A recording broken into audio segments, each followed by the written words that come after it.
Hello everybody, Darcy Marler here. Today we're going to talk about a very important topic, how to fund your real estate development projects. We're going to talk about how it works in general and how it might be different from what you're used to with rentals and flips. And then we'll get into some details about how to actually pull that money together.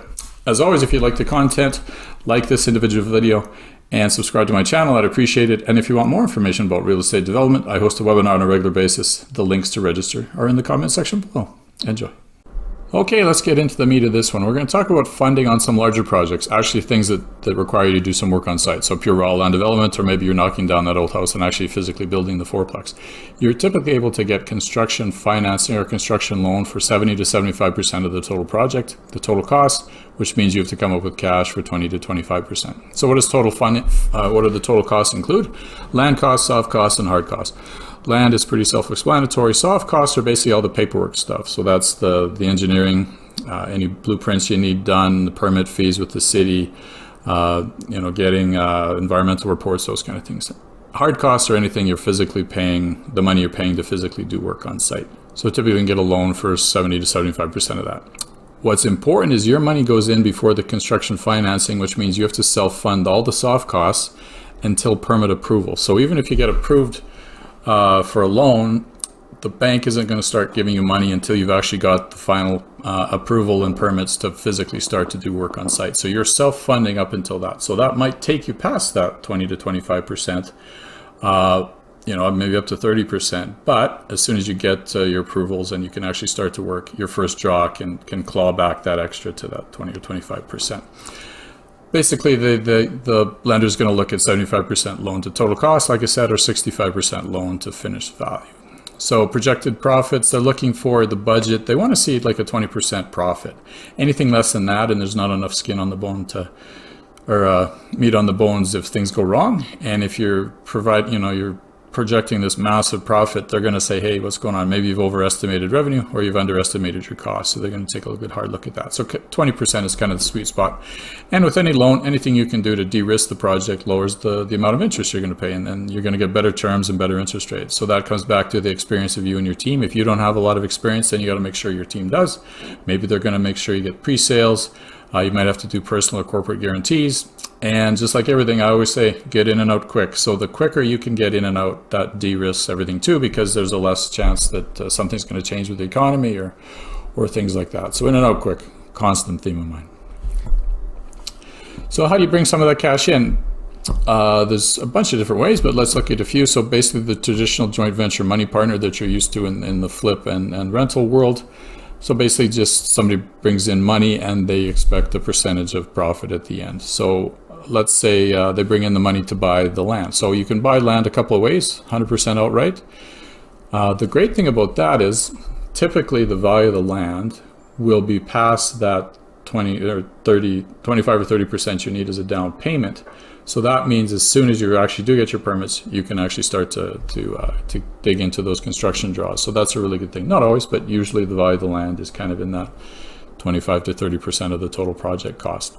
If you can't do that, if you can only afford to buy, let's say, finance the land, typically you might get better, but typically lenders only lend about 50% loan to value on land.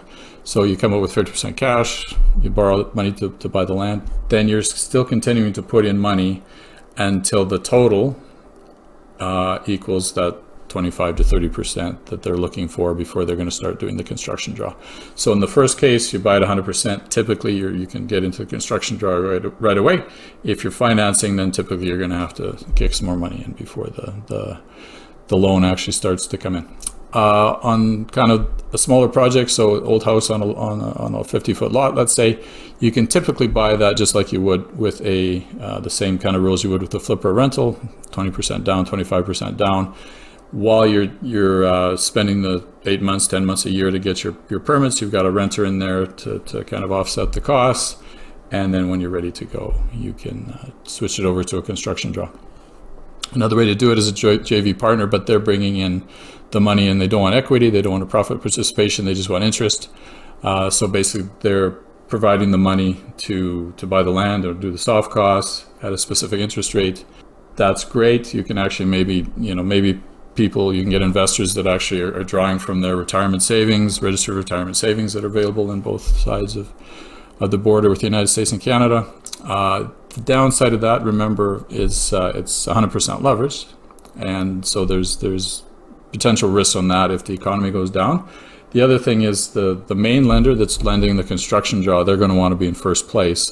So at that time when you switch from when you've got all your approvals and you're ready to go into a construction draw, you're going to have to figure out how the interest-only partner gets paid out, or how that's going to work, because that's a potential issue there.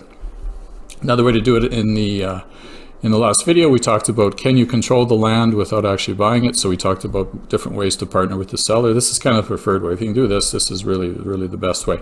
So again, because the value of the land is typically past that 25 or 30% that you need to before you can access the construction law or loan, if your seller just stays on as your partner, perfect. They continue to be on title, providing that there's equity there. So basically they've been in the home a long time, they've paid down their loan, their mortgage, so basically there's not a lot of debt on that original property.